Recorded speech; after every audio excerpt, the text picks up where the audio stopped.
Halo pemirsa, selamat datang di channel saya. Hari ini tetap kita kawal peristiwa ibu dan anak SD Subang. Semoga segera ada pengungkapan, karena lamanya pengungkapan akan ada efek domino di mana akan ada asumsi liar yang berkeliaran di media sosial. Walaupun asumsi liar itu belum tentu benar, tapi sudah kadang-kadang dipercayai oleh netizen. Disinilah jadi gaduh dalam pengawalan kasus ini. Nah, waktu-waktu awal saya mengawal kasus ini sudah ada dua kubu, jadi sudah ada pro dan kontra. Waktu itu kan saya masih meraba-meraba, dan ketika terus saya mungkin ada berseberangan, pada akhirnya juga saya dihempaskan ya. Tapi nggak apa-apa saya menyadari, karena di sini kan sudah ada kubu-kubuan. Walaupun sebenarnya guys, prediksi itu adalah kita mengambil energi orang tersebut. Bukan berarti saya benci, bukan berarti saya memihak atau hal yang lainnya. Kalau prediksinya A seperti itu, ya mungkin hasil tarotnya seperti itu. Kalau prediksi B seperti itu, ya hasil tarotnya seperti itu. Sekalipun nggak bisa dipungkiri, hasil tarot saya dengan hasil penarot yang lainnya kadang banyak perbedaan. Nanti waktu yang akan membuktikan ya. Di sini kita sebagai penarot, kita sebagai paranormal, kita sebagai indigo harus mengerti jika penglihatan ini, prediksi, terawangan, ramalan itu semuanya belum tentu benar, karena banyak kondisi-kondisi yang membuat sebuah kesalahan dalam meramal, misalnya kurang konsentrasi atau ada hal yang lainnya, tentunya makanya ada ketidaksamaan dari hasil tarot. Di sini kalian juga harus bisa memahami, karena ilmu supranatural, ilmu tarot dan lain sebagainya itu bukan ilmu pasti, bukan ilmu matematika yang seantero dunia pasti hasilnya sama. 1 tambah 1 sama dengan 2. Kalau penarot, kalau peramal, meramal objeknya sama, hasilnya juga belum tentu sama, karena bukan ilmu pasti ya. Kalian juga harus memahami. Dan kenapa saat ini saya sudah jarang menarot dalam kasus Subang ini? Karena begini loh guys, dalam hidup ini kita juga harus mengedepankan logika. Kita boleh menarot, tapi jangan ketergantungan dalam menarot. Menarot itu hanya untuk mencari clue dari permasalahan ini, misalnya motifnya apa, mana yang harus digali, seperti banpol dan lain sebagainya. Setelah kita tahu hal itu, barulah kita kembangkan lagi, kita pertemukan hasil prediksi saya itu dengan temuan alat bukti yang ada. Sesuaikah atau bertolak belakangkah dan lain sebagainya. Jadi kita nggak bisa menggenggam erat sebuah prediksi dijadikan sebuah acuan untuk membuktikan seseorang itu bersalah atau tidak.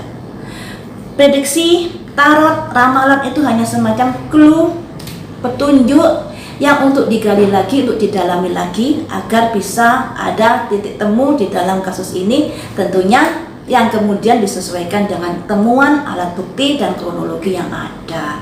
Seperti itu ya guys. Nah, tentang banpol yang sekarang ini lagi rame, kemarin kan saya sudah memberikan skema kalau banpol ini ada yang bilang ada yang bilang tidak.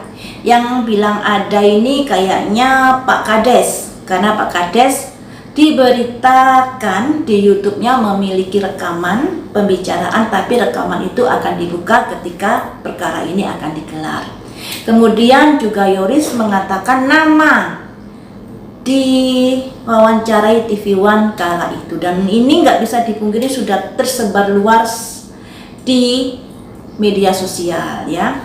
Jadi sumbernya dari Pak Kades sendiri yang ngomong kalau dia memiliki rekaman, dari Yoris juga kalau dia menyebut nama. Kemudian dari Pak Edi Janiaku, dia mengatakan banpol tidak ada.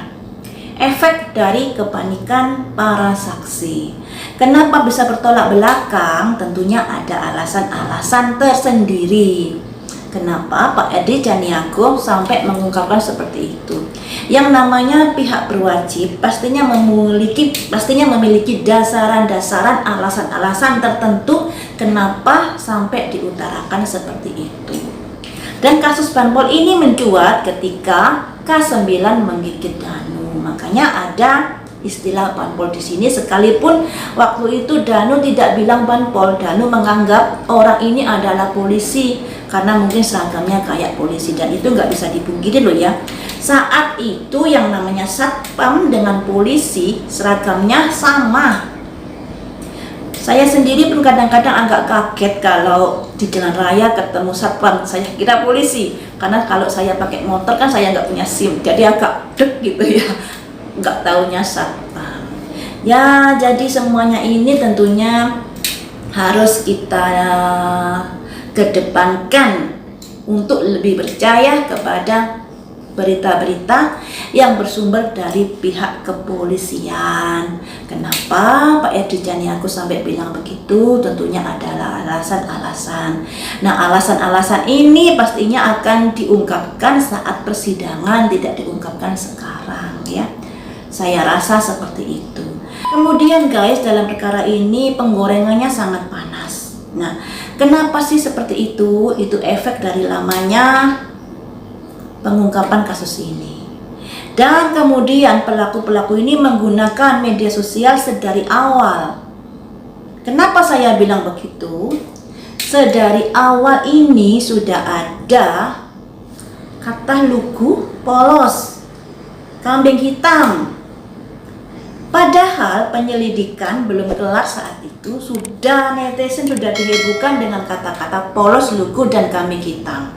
Itu merupakan kayak semacam mengaburkan kondisi yang ada. Karena begini ya, orang polos, orang lugu itu bukan berarti orang suci, bukan berarti orang ini tidak bisa melakukan apa-apa. Jadi mau nggak mau, sekalipun mungkin wajahnya lugu, mungkin wajahnya polos, tapi ya harus bertanggung jawab atas apa yang sudah terjadi jika memang ada keterkaitan. Disinilah waktu awal-awal itu saya sangat gerah masalah polos lugu. Kalau kalian melihat tayangan video saya di awal-awal pengawalan pasti tahu. Dan saat itu saya dihempaskan dikarenakan kesel dengan kata-kata polos dan lugu. Harusnya kata-kata itu nggak ada.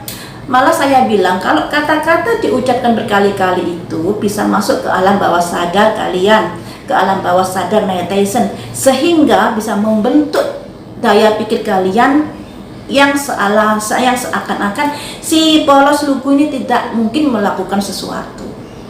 Terbentuk udah di alam bawah sadar kalian. Demikian juga kalau kata itu diucapkan berkali-kali bisa dianggap sebuah kebenaran. Nah, sedangkan kata polos lugu ini berkali-kali diucapkan dan pada akhirnya saat ini sudah agak terkikis dengan istilah Banpol. Polos lugu agak minggir, Banpol yang mencuat keluar. Dan Banpol ini memang harus digali, guys. Karena apa? Dari clue prediksi saya, dari Banpol inilah nanti bisa dibuka masalah ini. Pintu pembukanya di sini. Tentunya bisa dari Banpolnya kalau memang ada, tapi Banpol ini keberadaannya tidak diakui oleh pihak berwajib. Jadi bisa dari saksi-saksi yang ada. Diteliti aja saksi D, saksi W, saksi K, saksi O. Sekalipun mereka ini sebagai saksi, belum tentu mereka terkait dalam perkara ini. Ya, kita harus bisa menyadari ya, saksi belum tentu terkait dari peristiwa ini. Saksi bisa mengetahui saja atau bisa mendengarkan dan lain sebagainya. Dan kemudian dari rentetan inilah, dari D, W, K, O. D pernah diperiksa nginap 3 hari. Menginap 3 hari ini kayaknya juga dibenarkan oleh Pak Yosep. Nah, Pak Yosep ini yang terkait langsung dalam peristiwa ini. Jadi memang D ini menginap 3 hari. Kemudian D saksinya W. W ini juga pernah menginap saat pemeriksaan, kemudian dikabarkan menghilang. Nah, menghilang ini saat ini sudah balik lagi atau belum? Saya juga kurang tahu, karena saya berdasarkan pemberitaan ya guys. Sekalipun dulu saat menggilang saya juga terkoneksi saat itu, dan ternyata memang benar ada kemudian beberapa hari ada pemberitaan kalau Uwi ini ada menghilang atau sulit ditemui. Dan disinilah kalau sudah ada petunjuk-petunjuk seperti itu, kejanggalan-kejanggalan itu juga harus digali. Jangan sesuatu yang nggak perlu digali terus, digoreng-goreng terus, yang pada akhirnya bulat. Jadi sudah ada ini harus digali lagi. Misalnya kemarin itu saya kan ada tanya, saat pertama kali menjual Danu kan pernah bilang ke warnet. Terus kenapa perkataan Danu ini tidak digali lagi? Kenapa diabaikan begitu saja? Nah, bisa jadi ke warnet beneran, ke warnet apa namanya, pulang jam berapa, sendiri atau ada temannya saat itu. Kemudian masalah Pak Yosep yang bilang kalau TKP dijaga itu atas saran dari warga, kemudian keluarga menindaklanjuti. Nah, di sini saya juga ada tanya, adakah warga-warga yang bisa membenarkan ucapan Pak Yosep tersebut? Tapi di sini ini kayaknya sudah terabaikan. Hal-hal sepele inilah bisa menjadi petunjuk sebenarnya. Berhubung rumah saya jauh ya, agak sulit juga ya. Kemudian ada yang komen, kenapa nggak tanya saksi saja? Jangan punya WA-nya Pak Yosep. Saya nggak mau tanya ke saksi, karena info ini bersumber dari saksi tersebut. Saya ingin dari orang lain yang tahu, sebagai pembanding, sebagai cross check. Seperti itu ya teman-teman. Jadi kalau misalnya ada saksi yang curhat ke saya, bukan berarti saya pro kelompoknya atau mendukung. Enggak mendukung. Saya ini mengawal lebih berdasarkan pada alat bukti temuan, kemudian digali lagi. Seperti itu ya teman-teman. Makanya di sini cobalah dicari tahu di mana warnet mana yang didatangi Danu. Kemudian adakah warga yang tahu yang sudah memberikan masukan agar TKP dijaga, misalnya tanya ke Pak RT-nya atau tanya ke tetangganya, itu bisa digali lagi. Jadi hal-hal sepele ini tentunya akan bisa menjadi petunjuk yang lebih akurat daripada menggoreng terus. Menggoreng ini seperti apa sih, Jeng? Contohnya ya, misalnya puntung rokok ada DNA D. Kemudian ada itu forensik yang sudah menjelaskan di kanal YouTube-nya, kalau nggak salah Denny Darko. Sejelimet itu dalam menyidik sebagai puntung rokok tersebut ya. Kemudian kalau sudah fix seperti itu, ya biarin, jangan diungkit-ungkit lagi, jangan diutak-atik lagi, carilah temuan-temuan yang lainnya yang bisa di-up di media sosial untuk digali lagi. Masalah puntung rokok sudah ditangani ahlinya. Kita ini sebagai YouTuber jangan terlalu menggoreng hal yang demikian. Masalah menggoreng puntung rokok nanti itu ada di pengadilan. Bisa ngomong langsung, ahlinya bisa mengutarakan alasannya dan sebagainya. Kita ini nggak begitu paham masalah-masalah seperti ini. Kita harus bisa tahu kemampuan kita sebatas apa. Kalau sudah ditangani ahlinya, ya udah, cari yang lainnya. Kenapa hingga saat ini tidak ada yang membahas ke warnet apa Danu di tanggal 17, pulang jam berapa? Kemudian adakah warga yang memang memberi masukan kepada keluarga korban agar TKP dijaga? Hal-hal sepele ini bisa menjadikan petunjuk besar loh ya. Jangan pernah diabaikan hal-hal sepele ini. Dan pengakuan di awal itu lebih berbobot daripada pengakuan di belakang. Pengakuan di awal ini lebih, kejujurannya bisa lebih dipercaya daripada pengakuan di akhir-akhir, menurut saya seperti itu. Makanya di sini tolonglah kalau memang mengawal, terutama yang di Subang, tolonglah dicari tahu warnetnya, namanya apa, kemudian pulang jam berapa. Terus alasannya apa si D bilang seperti itu di awal kasus ini. Kemudian diklarifikasi oleh ibunya kalau D di rumah saja. Alasannya apa? Gali di sini, jangan dibiarkan begitu saja. Kalau memang mengawal, tapi ya kita juga harus memahami menggali sebatas tanggung jawab kita sebagai pengawalan dan tidak melebihi dari penyidik. Harus paham ini ya, karena sebenarnya benar dan salah menggali itu adalah tugas dari penyidik.